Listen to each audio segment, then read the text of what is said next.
എന്നാ പിന്നെ ഞാൻ ഇറങ്ങട്ടെ സുലക്ഷ്മി. ഇനി ഈ വേഷത്തിൽ ഞാനിവിടെ നിന്നാലേ തൻ്റെ അച്ഛനും അമ്മയെ കണ്ടുകൊണ്ടുവന്ന വീണ്ടും നാണക്കേടാവും. ഇനി എന്നാ? അങ്ങനെ ഒരു ഡേറ്റും സമയമൊന്നും ഇല്ലല്ലോ. എപ്പോ കാണാൻ തോന്നുന്നു അപ്പൊ ഞാൻ വരും. ഇവിടേക്ക് ഞാൻ രാവിലെ കയറി വന്നത് വളരെ വിഷമത്തോടെ ആയിരുന്നു. പക്ഷെ തിരികെ പോകുന്നത് എൻ്റെ ശ്രീലക്ഷ്മിയോടുള്ള കുറെ നല്ല നിമിഷങ്ങളോടെ. ജീവിതത്തിന് സന്തോഷവും സങ്കടവും ഒഴിവാക്കാൻ പറ്റാത്ത ഞാനും താനുമുള്ള ഓരോ നിമിഷവും എനിക്ക് വളരെ പ്രിയപ്പെട്ടതാണ്. നല്ലൊരു ദിവസം എനിക്ക് തന്നതിന്, കുറെ നേരം എല്ലാം മറന്ന് എന്നോട് സംസാരിച്ചതിന് താങ്ക്സ് ലക്ഷ്മി. നമ്മൾ രണ്ടുപേരും സന്തോഷത്തോടെ ഒരുമിച്ചുണ്ടായ ദിവസങ്ങളിൽ ഈ ദിവസം ഉണ്ടാവും. ഒരു ഭാര്യയുടെയും ഭർത്താവിന്റെയും ചുമതലകളില്ലാതെ, പ്രശ്നങ്ങളുടെ ഭാരം ഒന്നുമില്ലാതെ പഴയ രവിയെ താൻ തിരികെ കൊണ്ടുവന്നു. രവി പഴയതാണെങ്കിൽ ശ്രീലക്ഷ്മിയും പഴയത് തന്നെയെന്ന് എനിക്കിപ്പോ മനസ്സിലായി.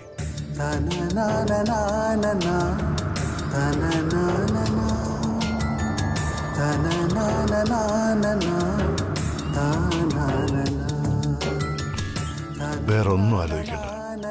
എപ്പോ എന്നെ കാണണമെന്ന് തോന്നിയാലും തനിക്ക് വിളിക്കാം. എന്റെ മനസ്സിൽ ചില പ്ലാനുകളൊക്കെ ഉണ്ട്. ഈ ഒരു സാഹചര്യങ്ങളൊക്കെ ഒന്ന് മാറില്ലേ, നമ്മുടേതായ കുറച്ച് ദിവസങ്ങൾ ഉടനുണ്ടാവും.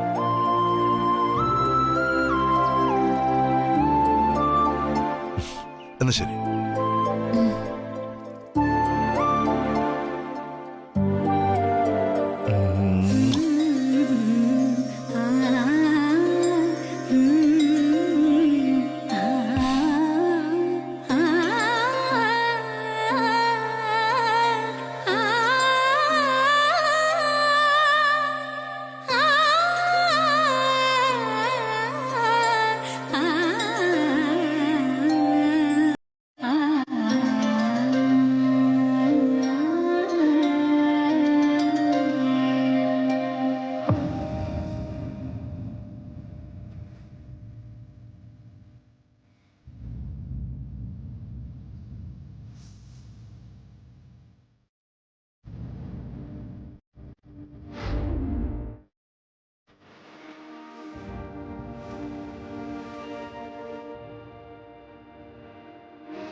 ഞാൻ ചോദിച്ചത് സാന്ദ്രയ്ക്ക് മനസ്സിലാകാത്തതാണോ അതോ മറുപടി ഇല്ലാത്തതാണോ?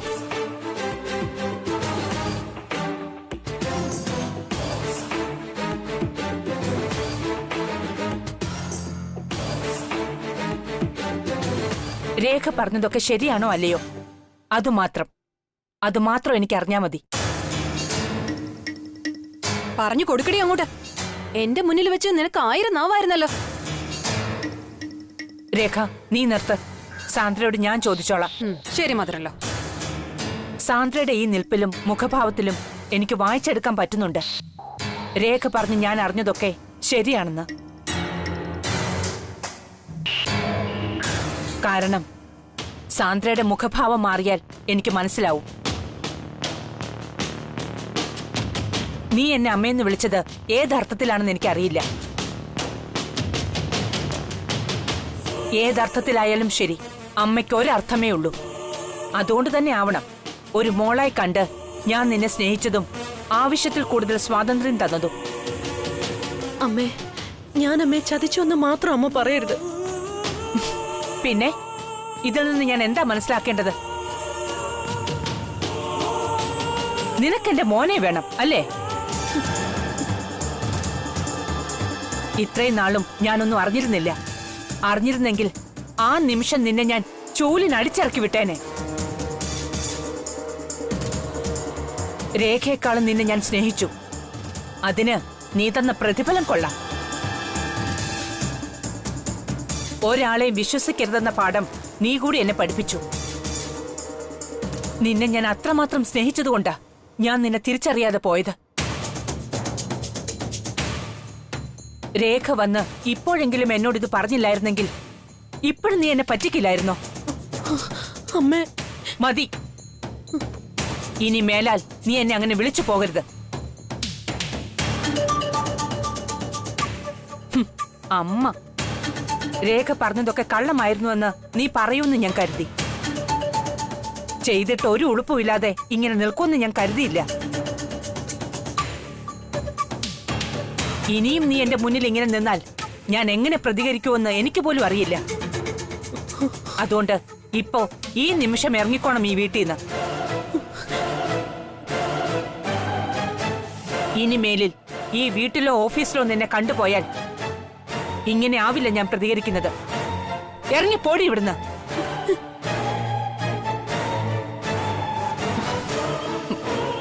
മതിയോ രേഖ? മതി മദറല്ലോ. മദറല്ലോ പറഞ്ഞത് കേട്ടില്ലേടി? ഇറങ്ങി പോടി പുറത്ത്.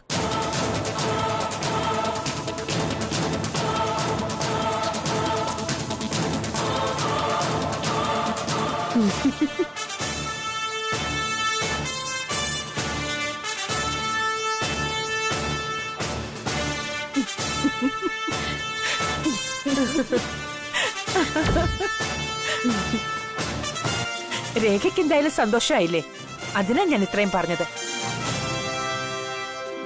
രേഖ മാഡത്തിന് അമ്മ പറഞ്ഞത് അത്രയ്ക്ക് അങ്ങോട്ട് മനസ്സിലായ ലക്ഷണമില്ല. എങ്കിൽ ഞാൻ തന്നെ പറഞ്ഞു മനസ്സിലാക്കി കൊടുക്കാം എന്റെ മോൾക്ക്. നീ വന്ന് സാന്ദ്രയുടെ കാര്യങ്ങൾ പറയുന്നതിന് മുന്നേ തന്നെ എല്ലാ കാര്യങ്ങളും സാന്ദ്ര വന്ന് എന്നോട് പറഞ്ഞിട്ടുണ്ടായിരുന്നു. സാന്ദ്ര എന്നോട് വന്ന് പറഞ്ഞത് എന്താണോ അത് തന്നെയാ വള്ളി പുള്ളി തെറ്റാ